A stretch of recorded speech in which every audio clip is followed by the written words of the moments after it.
Isang pinagpalang araw sa ating lahat. So, ngayong araw is June 13, 2024. Ngayon is ipagpapatuloy lang natin yung ating nasimulang series ng ating devotion. So, bago natin simulan yung series ng ating devotion is muli muna nating balikan yung last naging series natin para doon sa mga tao na or mga bago lang na tagapanood at tagapakinig sa ating talakayan.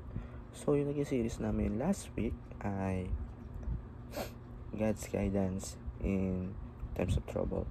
So, kailangan natin ng guide ng Panginoon. So, lahat ng decision natin sa God's Guidance in Decision Making. So, sa lahat ng mga decision na bibitawan natin is minsan delikado yan. Minsan napaka-importante yan. Importante naman talaga. Pero syempre, kailangan natin ng guidance ng Panginoon para mag-guide tayo dun sa kung tama ba yung iniisip natin, tama ba yung gagawin natin. Kaya kailangan mag-pray tayo at humingi tayo ng guidance sa Panginoon. So, yung series na tatalakay naman natin ngayong araw ay Trusting in God in Times of Waiting. So, kailangan natin magtiwala sa Panginoon. So, kung meron man tayong gusto or gagawin is kailangan ipagkatiwala natin sa Panginoon yun. Hindi pwede yung gusto mo, makuha mo agad yun, tapos sabihin mo sa kanya, Lord, gusto ko po, tapos pag di mo agad nakuha, sisisi mo siya. Kailangan, once na nag-start ka magtiwala sa kanya, kailangan magtiwala kang huli. Kasi kung yung gusto mo at hinintay mo dahil nagtiwala ka sa Panginoon, mas maganda pa yung makukuha mo. Sinasabi ko, totoo yan. Totoo yan. Na-experience ko na yan. Grabe si God. Na kailangan talaga susubukin talaga tayo ng Panginoon eh. Kaya kailangan parang tayo magtiwala sa Kanya at parang tayo ng tamang timing ang Panginoon para sa atin. So, gagawin ng Panginoon yan in the right time.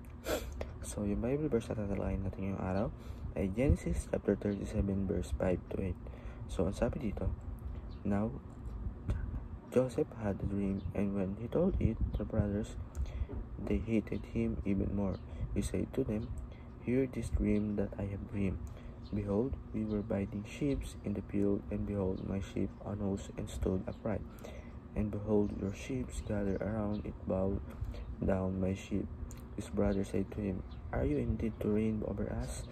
Or do you indeed to rule over us? So hated him more than dreamed of his word. So yun, minsan naginip si Jose or si Joseph na parang sinaysay niya dun sa kanya mga kapatid, pero sabi niya, pakinggan niyo ako at meron tong sabihin niya panaginip, pero parang yung mga kapatid niya parang sabi sa kanya na mag-aari ka ba at mamahala sa amin, parang meron nag-doubt yung pero syempre mali din yun eh.